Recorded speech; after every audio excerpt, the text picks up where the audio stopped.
सो hi guys, अब हम कुछ क्वेश्चन देखते हैं जो हमने अभी अभी फॉर्मूला सीखा है उसके ऊपर। तो first question says VA equal to 20 volt, VB equal to -40 volt, calculate work done in shifting an electron from B to A। दूसरा क्वेश्चन बोलता है 30 joule of work is done in shifting a charge of -2 coulomb from B to A, calculate VB minus VA। तो इन दोनों के अंदर हमारा जो फॉर्मूला है वो ये वाला लगना है। फॉर्मूला है WAB is equal to Q into VB minus VA। ये formula work done from A to B को potential difference between B and A को रिलेट करता है। इस Q के साइन के साथ पुट करना होता है, तो WAB वर्क डन निकालना है, ठीक है। B से A वाला वर्क निकालना है, तो फॉर्मूला चेंज होकर हो जाएगा WBA और राइट साइड पर हो जाएगा Q into VA minus VB। फॉर्मूले को हमको रट लेना है। फॉर्मूले में अगर इस साइड पे कोई चेंज होगा तो यहाँ पे भी वो चेंज करना है। तो देखो यहाँ VB माइनस VA को VA माइनस VB कर दिया और ये AB को BA कर दिया, तो WBA ये निकालना है is equal to Q charge on the electron is -1.6 into 10 की पावर -19, चार्ज को साइन के साथ पुट करना है। VA which is 20 minus -40, so the answer will come out to, ये 60 हो जाएगा, 60 इंटू 1.6 हो जाएगा -9.6 इंटू ये 10 यहाँ पे चला गया, तो 10 की power -18 joules. So this is the answer to the first question. Second question भी इसी फॉर्मूले के ऊपर बेस्ड आप करने की कोशिश करें। 30 joule of work is done in shifting a charge from B to A। तो WBA इज गिवन कितना दे रखा है, +30 जूल। WBA इज गिवन है +30 जूल और बोला है -2 coulomb is Q, VB minus VA पूछा है। फॉर्मूला देखो क्या होगा, WBA लिखा हुआ है यहाँ पर, फॉर्मूला तो मैंने AB के रूप में याद किया हुआ, WAB is equal to Q into VB minus VA। तो ये हो गया WAB जिसकी वैल्यू कितनी है 30 इज इक्वल टू Q है -2 इंटू VA माइनस VB। तो यहाँ से आ जाएगा VA minus VB is equal to -15 volt. तो बेटा पूछा क्या आपसे, VB माइनस VA पूछा है, तो आप इसका उल्टा कर दें, तो VB माइनस VA हो जाएगा +15 volt. Is it clear? Is it clear to everyone? सबको समझ में आ गई ये बात?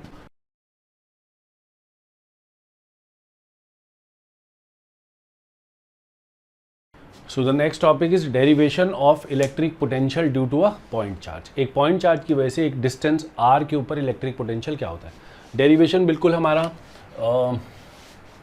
Derivation is exactly the same as that of potential energy.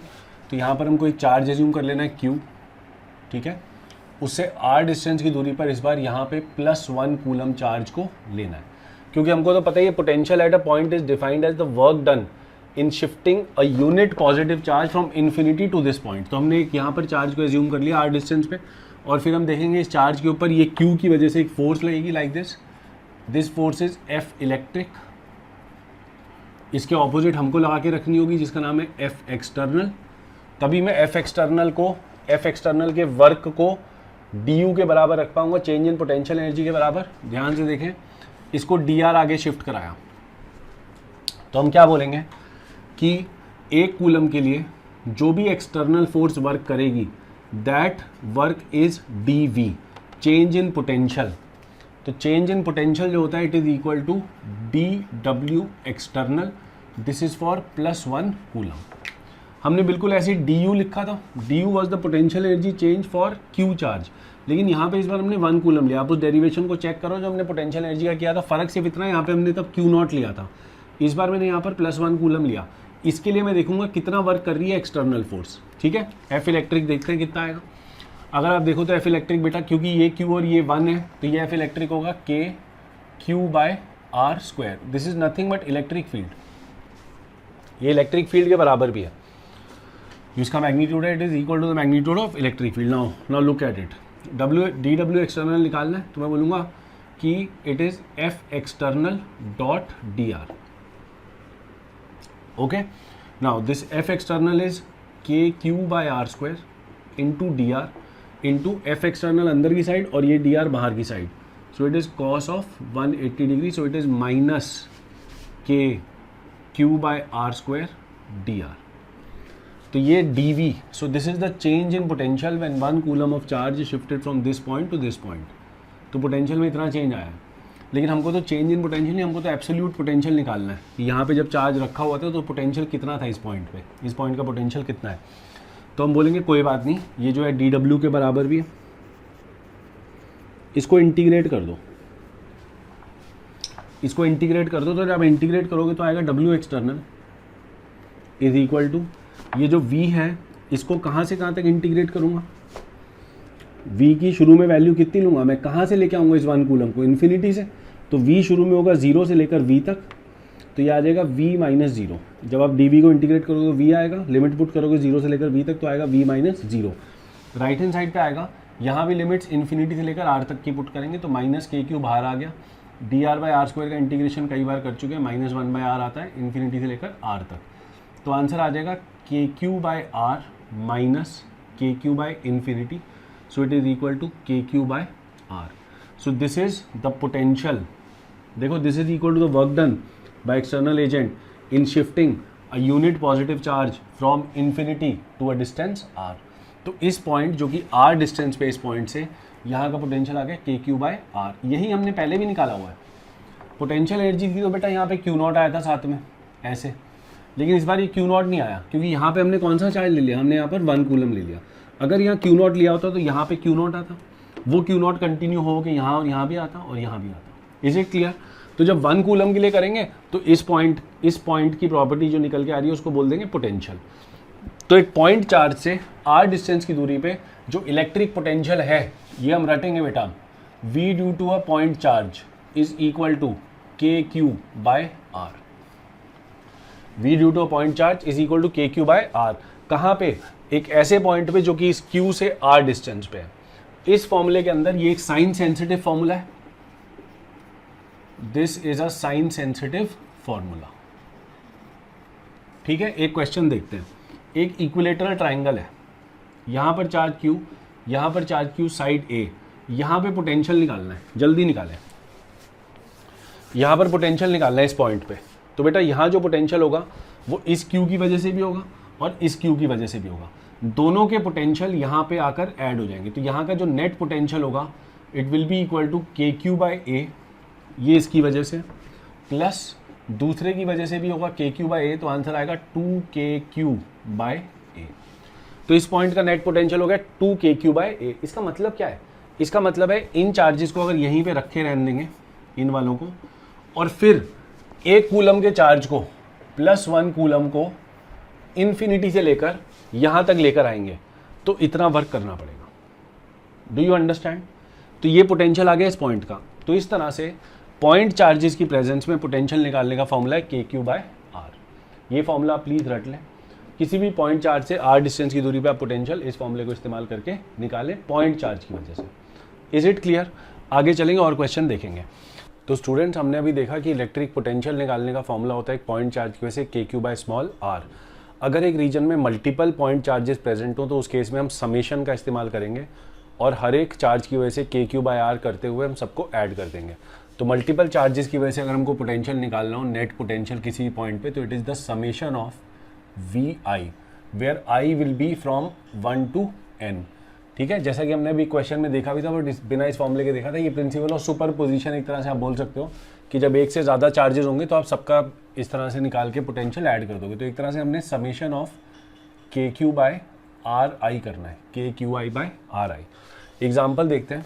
मान लो आपके पास एक स्क्वायर है, उस स्क्वायर के वर्टिसेस पर QQ चार्ज पड़ा हुआ है।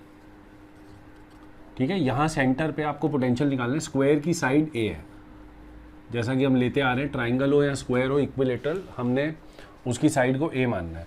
आपको इस पॉइंट O पे पोटेंशियल निकालना है ना। तो देखो, इस Q की वजह से भी पोटेंशियल होगा, इस Q की वजह से भी पोटेंशियल होगा, इस Q की वजह से भी पोटेंशियल होगा, इस Q की वजह से भी पोटेंशियल होगा।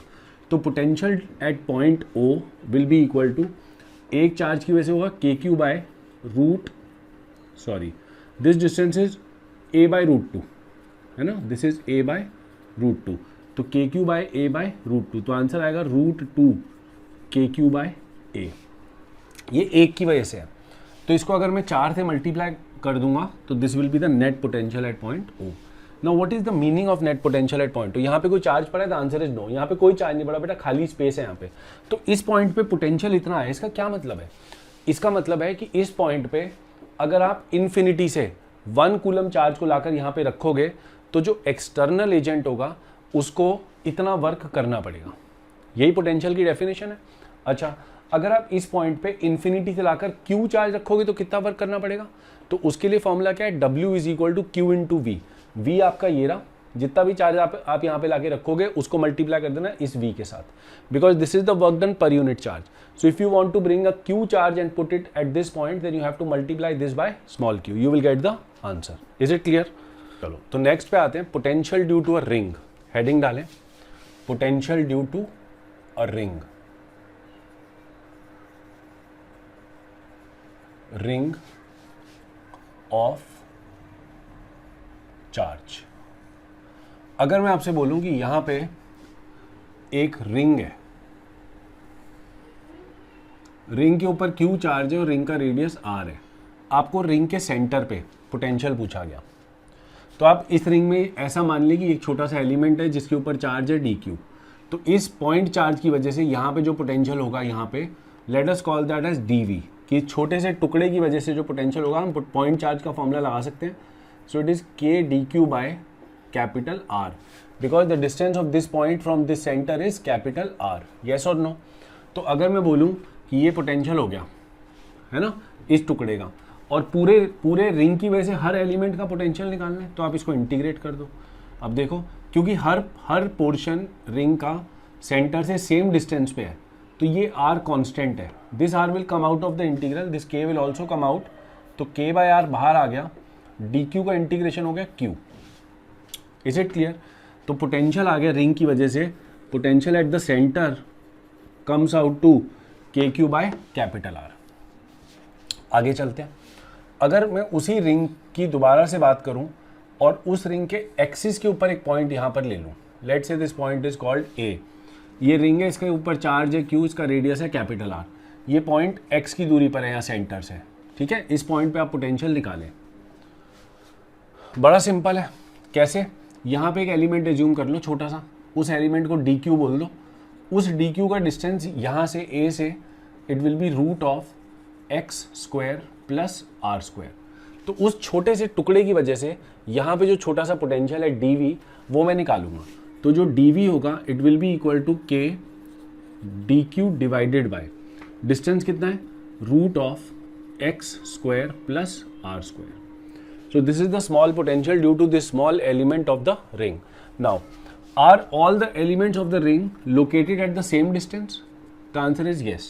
You can imagine a cone where this is the base of the cone, this circle, and this is the apex of the cone. तो आप सोचें, अगर ये बेस है कोन का और ये एपेक्स है, तो बेस के हर पेरीफेरी के पॉइंट से जो एपेक्स का डिस्टेंस है ये वाला, ये आपने बचपन में पढ़ा हुआ, इसको स्लांट हाइट बोलते हैं। तो ये सारे डिस्टेंस, रिंग के हर पॉइंट का डिस्टेंस इस पॉइंट से सेम है, और वो कितना है, root of x square plus R square. तो आप जब इंटीग्रेट करेंगे इस चीज़ का ध्यान रखेंगे, तो integration of dv is v, k upon ये पूरी चीज़ बाहर आ जाएगी,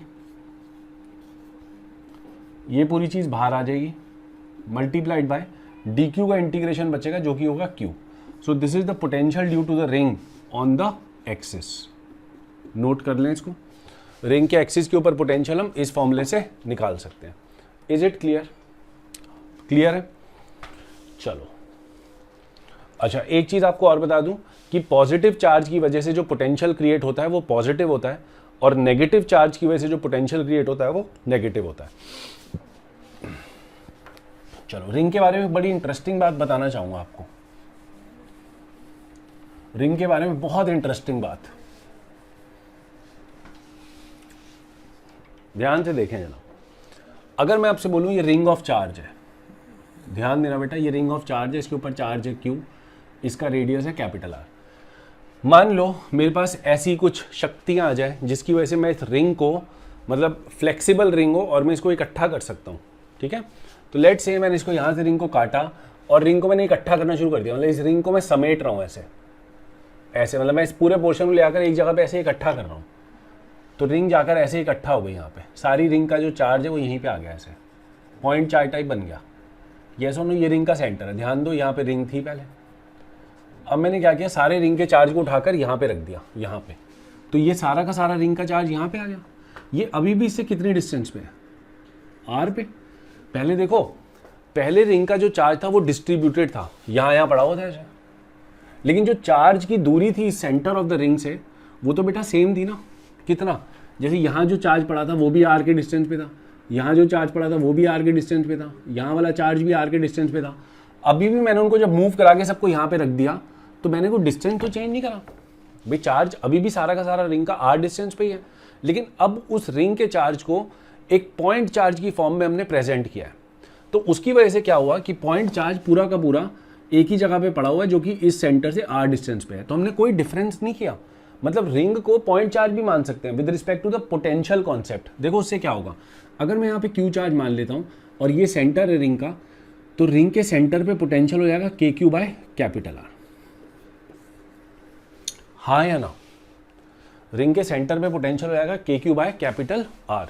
तो ये आपको चीज़ ध्यान रखनी है कि अगर रिंग का पूरे का पोटेंशियल हमने निकाला था तो एक बार तो हमने इंटीग्रेशन से निकाला, दूसरी बार हमने रिंग को पूरा ऐसे श्रिंक कराकर एक पॉइंट पे लाकर भी हम रख सकते हैं।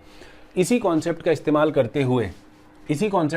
करते हुए अगर मान लो मैं बोलता हूँ आपसे एक आर्क है ऐसे चार्ज का, इस तरह से क्यू चार्ज है और ये आर्क के ऊपर डिस्ट्रीब्यूटेड है जिस आर्क का रेडियस कैपिटल आर है,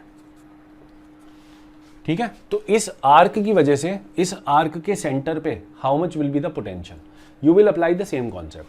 आप इस पूरे आर्क को श्रिंक करा के यहाँ पे रख दो कि भैया ये आर्क नहीं है, ये मेरे लिए क्या है, इट्स अ पॉइंट चार्ज जो सारा यहाँ पड़ा हुआ है। उस पॉइंट चार्ज का डिस्टेंस यहाँ से कितना है, कैपिटल आर। तो आप बोलोगे इस पॉइंट चार्ज की वजह से जो पोटेंशियल है वही इस आर्क की वजह से पोटेंशियल भी होगा, यानी K Q by capital R. Is it clear? कोई डाउट वाली बात नहीं है, पक्का सबको समझ में आ गया? चलो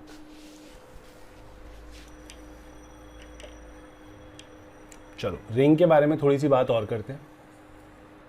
ये रिंग है, ये रिंग का एक्सिस है, ठीक है। अगर मैं यहाँ पर इसके नीचे एक ग्राफ बनाना चाहूँ जिसके वाई एक्सिस पे मैं पोटेंशियल रखूँ और जिसके एक्स एक्सिस पर मैं डिस्टेंस रखूँ from the centre of the ring, तो देखो बेटा v का एक्सप्रेशन क्या होता था, हमने अभी निकाला K Q divided by root of x square plus R square. यहाँ पे एक पॉइंट है जो कि x की दूरी पर है, रिंग का रेडियस आर है, ये पोटेंशियल आया था। आप चेक कर लो, अगर इसमें आप देखो x को बढ़ाना शुरू कर दो तो v क्या हो जाएगा, कम होता जाएगा। v मैक्सिमम कब होगा, जब x 0 होगा। x 0 का क्या मतलब कि ये वाला पॉइंट यहाँ पे होगा, तो potential at the centre of the ring is maximum. लिखो जरा, potential at the centre of the ring is maximum. तो रिंग के सेंटर पे पोटेंशियल मैक्सिमम होगा, और कितना होगा देख लो यहाँ से, इसमें x को 0 पुट कर दो, x को 0 पुट करो तो ये आएगा के क्यू अपॉन कैपिटल आर। तो रिंग के सेंटर पे जो पोटेंशियल है वो है बेटा के क्यू बाय कैपिटल आर। अब यहाँ से जब आप इधर जाओगे तो पोटेंशियल गिरेगा, ऐसे गिरेगा, ऐसे, और जब आप लेफ्ट में जाओगे तो भी बेटा पोटेंशियल गिरेगा ऐसे। मतलब जितना आप रिंग के राइट में जाते हो, लेट से अगर आप एक्स जाते हो तो जितना पोटेंशियल इस पॉइंट पे होगा उतना ही पोटेंशियल यहाँ एक्सिस से लेफ्ट में एक्स जाने पे होगा, इस पॉइंट पे। तो इन दोनों पॉइंट का पोटेंशियल सेम। तो अगर मान लो यहाँ पे एक एक्स पे एक पॉइंट है तो उसका पोटेंशियल जो होगा वही पोटेंशियल यहाँ पे माइनस एक्स पे होगा। तो ये graph is symmetric about Y axis. Is it clear? Potential is maximum at the centre of the ring and the graph is symmetric about the X axis. अच्छा वाई एक्सिस। एक चीज़ और देखो, अगर रिंग के ऊपर नेगेटिव चार्ज होता, negative charge, तो नेगेटिव चार्ज की वजह से यहाँ जो पोटेंशियल होता वो नेगेटिव होता। कितना होता? K Q upon root of x square plus R square. समझे कैसे? देखो फॉर्मूला ये है, इस क्यू की जगह माइनस क्यू पुट करना पड़ता है। आपको मैंने बता रखा है कि जो पोटेंशियल होता है वो उसके फॉर्मूलाज के अंदर चार्ज का साइन पुट करना मैंडेटरी है। तो पॉजिटिव चार्ज के आसपास पॉजिटिव पोटेंशियल और नेगेटिव चार्ज के आसपास नेगेटिव पोटेंशियल। तो इसमें लिखो, a positive charge creates a positive potential around itself. A positive charge creates a positive potential around itself and a negative charge creates a negative potential around itself. चलो, एक charge है Q1 which is equal to 2 coulomb, एक charge है Q2 which is equal to -4 coulomb, एक charge है Q3 which is equal to -6 coulomb. ठीक है, Q1 को रखा गया 1,0,0 पर, इसको रखा गया 0,2,0 पर, इसको रखा गया 0,0,3 पर। The question is find potential at origin. Find potential at origin. चलो वीडियो को पॉज करो और करने की कोशिश करो। तो 3 चार्जेस रखे गए, उनके कोऑर्डिनेट्स आपको गिवन है, आपको ओरिजिन पे नेट पोटेंशियल निकालना है सबकी वजह से। चलो डायग्राम में मैं आपको समझाने की कोशिश करता हूँ। ये वाई एक्सिस, ये एक्स एक्सिस और ये जेड एक्सिस। ये 1,0,0 मतलब यहाँ पे Q1 पड़ा हुआ, Q2 जो है वो वाई एक्सिस पे 0,2, यहाँ पे Q2 पड़ा हुआ है, और Q3 0,0,3 तो यहाँ पर Q3 पड़ा हुआ है। तो इसका जो डिस्टेंस है यहाँ से ये 1 है, इसका जो डिस्टेंस ओरिजिन से वो 2 है, और इसका जो डिस्टेंस ओरिजिन से वो 3 है। तो बेटा आपको सीधा फॉर्मूला लगाना है ना, अभी मैंने आपको बताया। तो हम बोलेंगे net potential at origin, net potential at origin will be equal to K Q1 bye R1, पहले एक बार फॉर्मूला लिख देते हैं, प्लस के Q2 बाय R2 प्लस के Q3 बाय R3। आंसर आएगा के Q1 बाय R1, तो आंसर आएगा के को बाहर कर दो, ठीक है, Q1 बाय R1, Q1 है 2 डिवाइडेड बाय R1 है 1, तो 2 बाय 1 प्लस Q2 की जगह आएगा बेटा -4 बाय 2 और -6 बाय 3, तो आंसर आएगा k इंटू 2 -2, तो ये आएगा -2, तो आंसर आएगा -2 इंटू के की वैल्यू होती है 9 इंटू 10 की पावर 9, तो आंसर आ जाएगा 1.8 इंटू 10 की पावर 10 वोल्ट्स। ये पोटेंशियल आ गया और ये आंसर नेगेटिव में आया है, नेगेटिव में। तो इसका मतलब ओरिजिन के ऊपर जो पोटेंशियल है वो नेगेटिव है। समझ में आई बात? इसका क्या मतलब हुआ कि बेटा अगर आप बाहर से एक कूलम के चार्ज को, +1 कूलम को इन्फिनिटी से लेकर इस ओरिजिन पे लेकर आओगे तो आपको इतना वर्क करना पड़ेगा, एक्सटर्नल एजेंट को इतना वर्क करना पड़ेगा +1 कूलम को इन्फिनिटी से उठाकर यहाँ पे रखने में। Is it clear? क्या आपको पोटेंशियल का कॉन्सेप्ट ऑलमोस्ट क्लियर है? अभी हम और क्वेश्चंस करेंगे ड्यू कोर्स में, लेकिन थोड़ा आगे चलते हैं। एक और बड़ा इंपॉर्टेंट क्वेश्चन मैं आपको कराना चाहता हूँ, तो देखें ज़रा। अगर मैं बोलता हूँ यहाँ पर चार्ज है Q और यहाँ पर चार्ज है -3Q, इनके बीच में डिस्टेंस है 1 मीटर, इनके बीच में डिस्टेंस है 1 मीटर, ठीक है। आपसे बोला गया कि आप ऐसा पॉइंट ढूंढिए कि जहां पर नेट पोटेंशियल इन दोनों की वजह से मिलाकर 0 हो जाएगा। वो पॉइंट इस लाइन पे ढूंढना है आपको, इस लाइन पे। तो इस लाइन पे एक ऐसा पॉइंट ढूंढिए जहां पर नेट पोटेंशियल 0 हो जाएगा। चलो बच्चों, तो क्या आपने ट्राई करा इस क्वेश्चन को? क्या आपसे ये क्वेश्चन बन पाया? देखें जरा। देखो बेटा, यहाँ पर एक पॉजिटिव और एक नेगेटिव चार्ज है, तो पोटेंशियल 0 हो सकता है। पोटेंशियल 0 एक पॉइंट पे नहीं, मल्टीपल पॉइंट्स पे हो सकता है, लेकिन हमको उसने बोला कि सिर्फ इस लाइन पे हमको लोकेट करना है ना। पोटेंशियल 0 के ऐसी सिचुएशन में मल्टीपल पॉइंट्स होते हैं। अपनी कॉपी में लिखो जरा। ऐसा क्वेश्चन जेईई एडवांस में आया था, उन्होंने पूछा था find the locus of all the points where the potential is 0। मैं अभी उस क्वेश्चन में नहीं जा रहा हूँ, एडवांस सेशन के अंदर वो मैं आपको वो क्वेश्चन करवाऊंगा। अभी आपको बस इतना ध्यान रखना है कि इस लाइन के ऊपर आपको पॉइंट्स आइडेंटिफाई करने हैं। तो देखो जरा, ये Q चार्ज है और ये -3Q है, तो बेटा बड़ा कौन सा हुआ? ये 3 गुना है ना, माइनस साइन को इग्नोर करो। अच्छा, ये नेगेटिव पोटेंशियल क्रिएट करेगा अपने आसपास और ये पॉजिटिव पोटेंशियल क्रिएट करेगा अपने आसपास, यस और नो? तो ये नेगेटिव पोटेंशियल क्रिएट करेगा, ये पॉजिटिव करेगा, ये ज़्यादा करेगा, ये कम करेगा। तो अगर आप 0 पोटेंशियल चाहते हो तो वो पॉइंट इसके पास होना चाहिए, पहली बात तो, है ना। तो इसमें लिखो the point where the potential can be 0, the point where the potential can be 0 is nearer to the smaller charge.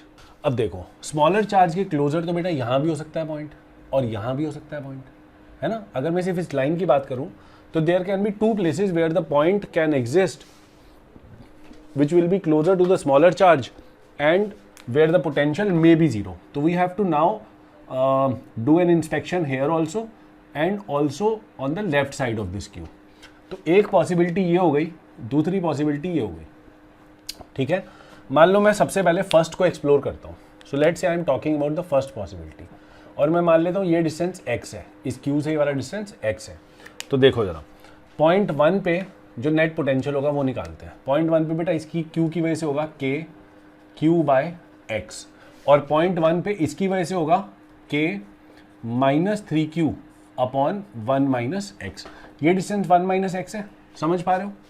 तो अगर आप इन दोनों को ऐड कर दो, इसको प्लस इसको, तो आंसर आएगा 0।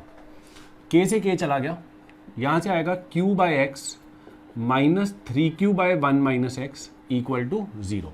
Q से Q भी चला गया, सॉल्व कर लो, ये उधर चला गया, तो 1 by X will be equal to 3 upon 1 minus X, cross multiply, so this will become 3x and this will become 1 minus X. उधर चला गया तो x की वैल्यू आ गई 1/4 metre which is equal to 0.25 metre, 0.25 metre.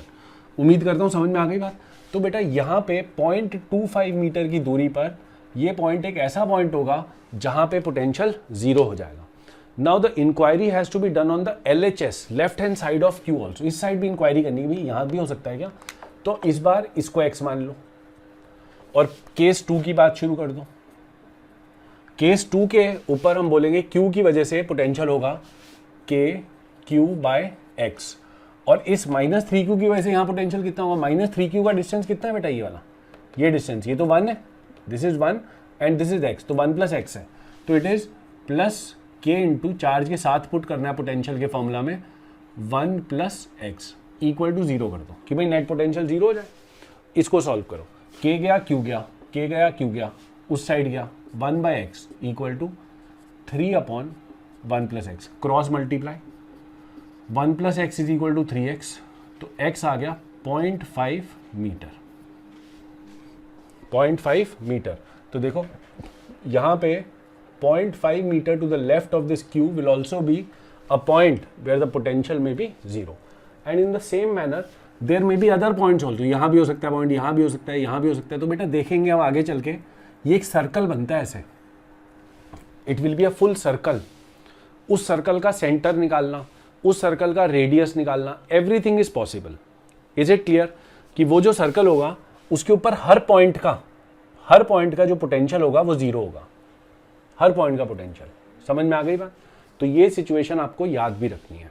चलो बच्चों, तो अब हम निकालेंगे potential due to a dipole. Electric dipole की बात हमने चैप्टर नंबर 1 में अच्छे से की थी। उसी कॉन्सेप्ट को हमको पोटेंशियल वाले कॉन्सेप्ट पे भी, या उसी कॉन्सेप्ट के अंदर हमको पोटेंशियल भी समझना है कि जब एक डाइपोल होता है तो उसके आसपास के रीजन में पोटेंशियल कैसे वेरी करता है।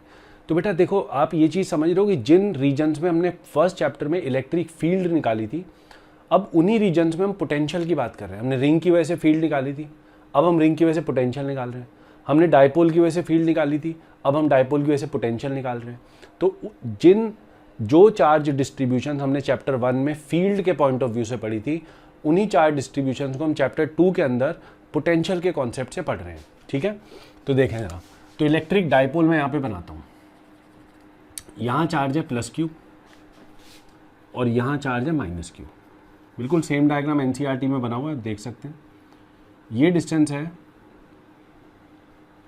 इन दोनों चार्जेस के बीच का जो डिस्टेंस है दैट इज 2a। ये जो डिस्टेंस है दिस इज 2a। ठीक है, यहां पे एक पॉइंट है, नाम है उसका P। ये डाइपोल का सेंटर है, वो पॉइंट P है। दोनों को जोड़ देते हैं। वेक्टर का नाम रख दिया R। एक वेक्टर तो ऑलरेडी है डाइपोल का, जो अपना वेक्टर होता है ये वाला। इस वेक्टर का नाम है P वेक्टर, है ना। It is always from the negative charge to the positive charge of the dipole. ये P वेक्टर, ये R वेक्टर, इन दोनों के बीच का ये जो एंगल है इसको हम थीटा मान रहे हैं। हमको इस डाइपोल की वजह से उस पॉइंट P पे पोटेंशियल निकालना है, और यहाँ पे भी बेटा शॉर्ट डाइपोल अप्रॉक्सीमेशन हमने अप्लाई करनी है।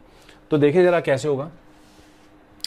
अगर मुझे इस प्लस क्यू से ये वाला डिस्टेंस पता लग जाए, मतलब ये वाला डिस्टेंस जिसको मैं R1 का नाम दे देता हूँ, और मुझे इस माइनस क्यू से भी ये वाला डिस्टेंस पता लग जाए जिसको मैं R2 का नाम दे देता हूँ, तो मेरा काम हो गया। I am done with the job. क्यों?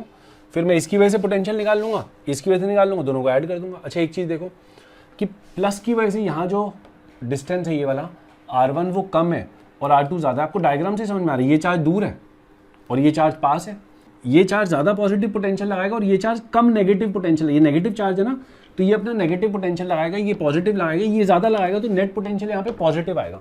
ये डेरिवेशन के लास्ट में मैं आपको प्रूव करूंगा कि यहाँ पे जो नेट पोटेंशियल है बेटा वो पॉजिटिव आएगा। क्यों? क्योंकि ये प्लस क्यू के पास में है पॉइंट। Is it clear? इस पर हम डिटेल में और थोड़ी डिस्कशन करेंगे, थोड़ा रुक के। चलो अब मैं आपको एक चीज़ बताना चाहता हूँ, you have to focus on this triangle बेटा, ध्यान से देखना, ये क्यू, ये मिड पॉइंट और इस पी के बीच में जो ट्राइंगल बन रहा है ना, ये वाला देखो जरा, कैन यू इमेजिन, ये वाला जो ऊपर वाला ट्राइंगल है, ये देख पा रहे हो?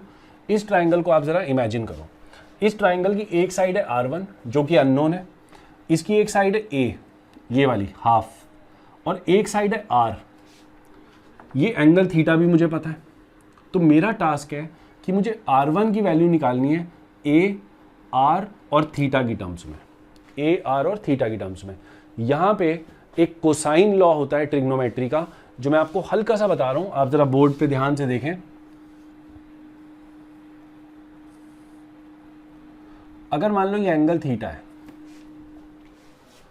अगर ये एंगल थीटा है तो कॉस ऑफ थीटा, मान लो ये साइड A है, ये B है और ये C है, cos of theta can be written as, जो इसके पास दो साइड्स है ना, मतलब B square plus A square minus C square upon 2AB,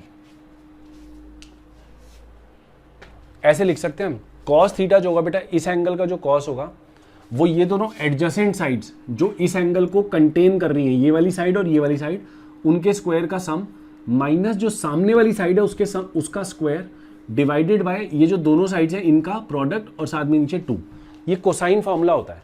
उस फॉर्मूले को अगर मैं यहाँ पे लगाऊं ऊपर वाले ट्राइंगल में, तो मैं R1 निकाल पाऊंगा। देखो कैसे, अगर मैं लिखूं इस एंगल का कॉस, ध्यान से देखो, cos of theta is equal to, cos of theta is equal to ये वाली साइड और ये वाली साइड, ये थीटा को कंटेन कर रही है, तो A square plus R square, ठीक है, माइनस सामने वाली साइड का स्क्वायर डिवाइडेड बाय 2AR। हाँ या ना, चेक करो, चेक करो बेटा। तो यहां से R1 स्क्वायर निकल जाएगा, इसको इधर ले जाओ, ये 2AR cos थीटा हो जाएगा इस साइड, R1 स्क्वायर को इधर ले आना, फिर 2AR cos थीटा को इधर ले आना। चलो एक एक स्टेप करके करते हैं। 2AR cos theta is equal to A square plus R square minus R1 square, 2AR cos theta इधर, R1 स्क्वायर इधर, तो R1 square is equal to A square plus R square minus 2AR cos theta. तो यहां से R1 की value आ जाएगी जब चाहिए होगी। अभी ऐसे ही बंद करके रख देते हैं इसको बॉक्स में, जब चाहिए होगी तो निकाल लेंगे। अब R2 पे आते हैं, R2 भी तो चाहिए बेटा, इस नेगेटिव चार्ज से कितना डिस्टेंस इस पॉइंट पे का, दिस इज ऑल्सो रिक्वायर्ड। देखो जरा ये एंगल देखो, ये वाला, how much is it, it is 180 minus theta, it is 180 minus theta, ये दोनों का सम 180 है, उसमें थीटा निकाल दिया, तो दिस इज 180 माइनस थीटा। अब अगर मैं इस एंगल का कॉस लिखना चाहता हूं तो मैं लिखता हूं cos of 180 minus theta equal to cos of 180 minus theta, तो बेटा इसके दो साइड्स हैं, एक ये और एक ये, A square plus R square minus R2 square divided by 2AR। Same concept है, वही जो कोसाइन फॉर्मूला मैंने आपको बताया, cross multiply. Cos of 180 minus theta trigonometry हमको बताती है कि ये माइनस कॉस थीटा के बराबर होता है, is equal to A square plus R square minus R2 square upon 2AR। 2AR को उठा के यहाँ ले जाओ, माइनस साइन को रहने दो ऐसे ही, तो हो जाएगा minus 2AR cos theta is equal to A square plus R square minus R2 square. R2 square को इधर ले आओ, इसको उधर ले जाओ, तो यहाँ से आ गया बेटा R2 square is equal to A square plus R square plus 2AR cos theta, plus आ गया इस बार, चेक करो, ये आपका R1 है, यहाँ बीच में माइनस था, तो इसका मतलब R1 इज स्मॉलर, और यहाँ बेटा प्लस आया, तो इसका मतलब इससे जो R2 आएगा वो थोड़ा बड़ा आएगा, आना भी चाहिए ना, लॉजिक है, ये छोटा और ये बड़ा, हाँ या ना। तो once you get the value of R1 square and R2 square, now you can proceed to find the potential at point P। तो अभी तक हमने केवल R1 स्क्वायर और R2 स्क्वायर निकाला है, कंफ्यूज मत हो ना, कैसे निकाला है, कोसाइन फॉर्मूला को इस्तेमाल करके। Is it clear? तो मैं ये R1 स्क्वायर और R2 स्क्वायर को दोबारा से लिखता हूँ और बोर्ड पे दोबारा से स्टार्ट करते हैं पोटेंशियल की कैलकुलेशन। चलो तो प्यारे बच्चों, आपको मैंने R1 स्क्वायर और R2 स्क्वायर निकालने का तरीका सिखा दिया। आप सबको क्लियर है? आई एम एज्यूमिंग नहीं है क्लियर तो बेटा एक बार फिर से वीडियो का पोर्शन दोबारा देख लो। सबसे इंपॉर्टेंट ये वाला पार्ट था। अब सिंपल है, यहाँ से हम R1 स्क्वायर को बाहर निकालेंगे, सॉरी R स्क्वायर को बाहर निकालेंगे तो ये हो जाएगा R स्क्वायर का कॉमन निकाला बाहर तो ये हो गया 1 plus A square by R square. ये ए स्क्वायर में से ज़बरदस्ती आर स्क्वायर को बाहर निकाल दिया तो यहाँ पे डिवाइड करना पड़ेगा क्योंकि ये मल्टीप्लाई हो रहा है। क्लियर है ना? तो यहाँ से मल्टीप्लाई करोगे तो आर स्क्वायर आ जाएगा, इसको इसके साथ मल्टीप्लाई करोगे तो ए स्क्वायर आ जाएगा, माइनस इसमें एक आर तो था, एक आर ज़बरदस्ती बाहर निकाला तो मतलब ज़बरदस्ती आर स्क्वायर से मल्टीप्लाई करा तो यहाँ पे आर से डिवाइड होगा तो ये आएगा 2a by R cos theta. Yes और नो? अब देखो शॉर्ट डायपोल अप्रॉक्सीमेशन यहाँ पे भी है कि a is very very small then r, तो a by R is very very small as compare to 1। इस r को नीचे ले आए तो a बाई आर की वैल्यू बहुत छोटी है, ये हमने पहले भी डायपोल में देखा हुआ है। तो a बाई आर अगर छोटा है तो what about a square by R square, है ना? ये तो बेटा खत्म है मामला एकदम। जैसे अगर आपको मैं बोलूँ 0.1 छोटा है, इसका स्क्वायर और छोटा है तो ये पहले ही खत्म था बेचारा a बाई आर, आपने उसका स्क्वायर कर दिया, वो तो बिल्कुल खत्म है। तो इस टर्म को निगलेक्ट करके 0 बोल देना है। ये वाली जो बीच की टर्म है ना a square by R square, इसको हमने 0 बोल देना है। सेम काम वहां भी होगा, देखो कैसे। R2 का स्क्वायर इज इक्वल टू वही आर स्क्वायर बाहर, अंदर बचेगा 1 plus A square by R square plus 2a by R cos theta. Check कर लो, plus 2a by R cos theta. अब वहां से भी सेम लॉजिक को लगाते हुए A square by R square को कर देना है हमने 0। Now once you do this, now you can under root.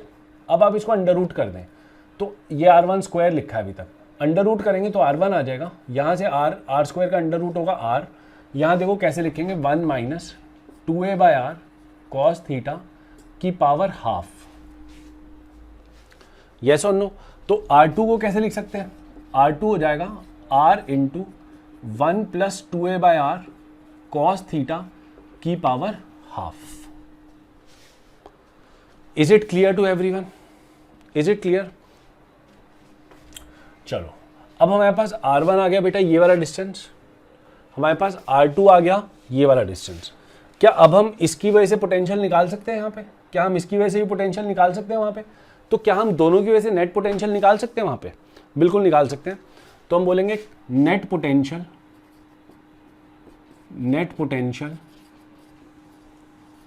Eight P is equal to K Q by R1 plus K into minus Q by R2। Check कर लो बेटा, ये Q है तो इसकी वजह से पोटेंशियल होगा के क्यू बाय R1, और ये माइनस Q है इसकी वजह से पोटेंशियल होगा के into minus Q by R2। देखो जरा, तो ये आ जाएगा के क्यू बाय R1 की मैं ये लिख रहा हूँ R into 1 minus 2a by R cos theta की पावर हाफ।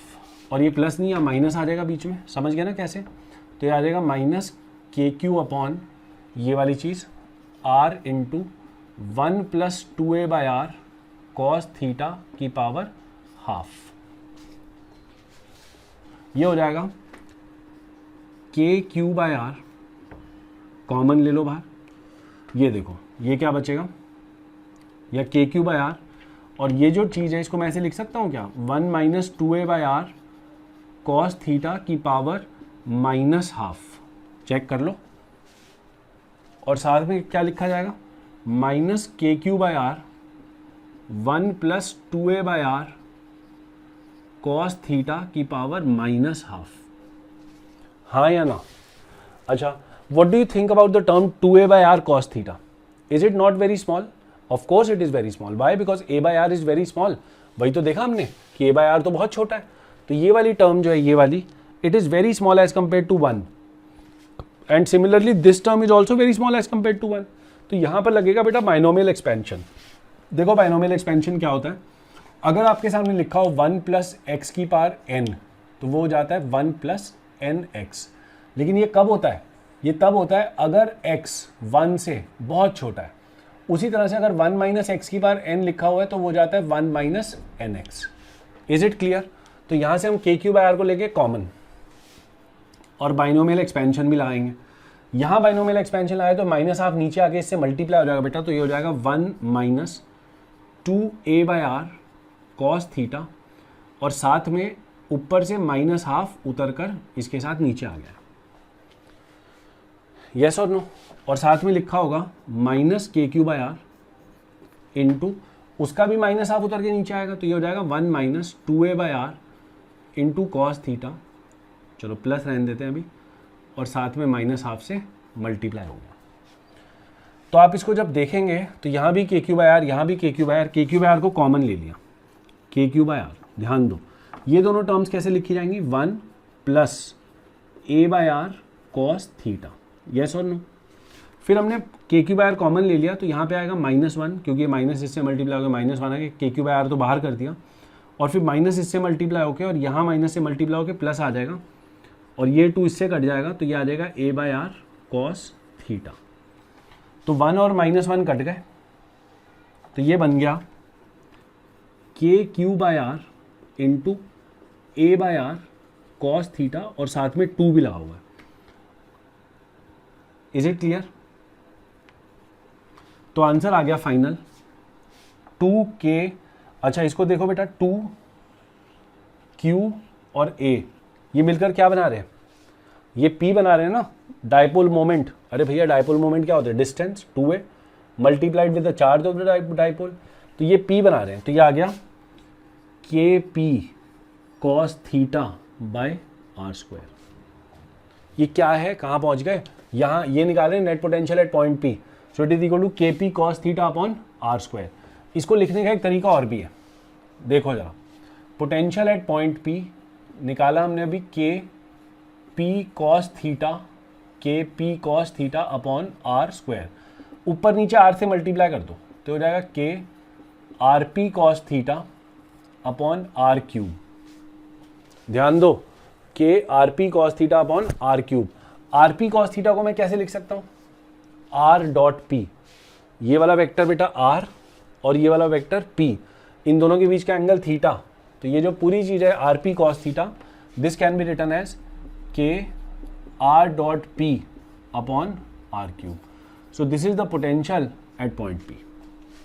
ये फॉर्मूला आपको रट लेना, this is the potential due to a dipole, this is the potential due to a dipole, ठीक है? इसको आप नोट करें और इसको याद कर लें। चलो, तो ये हमने देखा पोटेंशियल का फॉर्मूला। मैं आपको पोटेंशियल के बारे में एक छोटी चीज़ और बताऊं, फिर हम लेक्चर को ख़त्म करते हैं। ये आपका है -+Q, ये चार्ज आपका है -Q, ठीक है? ये डिस्टेंस आपका जो भी है 2 है, सेंटर थे ऐसे R डिस्टेंस पर, हमने देखा था पॉइंट P। मैं आपको बताना चाहता हूं कि अगर ये एंगल थीटा, ठीक है, देखें जरा, if theta is acute, if theta is acute, theta acute कहां पे होगा बेटा, देखो जरा ध्यान से, P तो ऐसे, तो थीटा एक्यूट होने के लिए आपको इस रेड लाइन के ऊपर ऊपर होना पड़ेगा।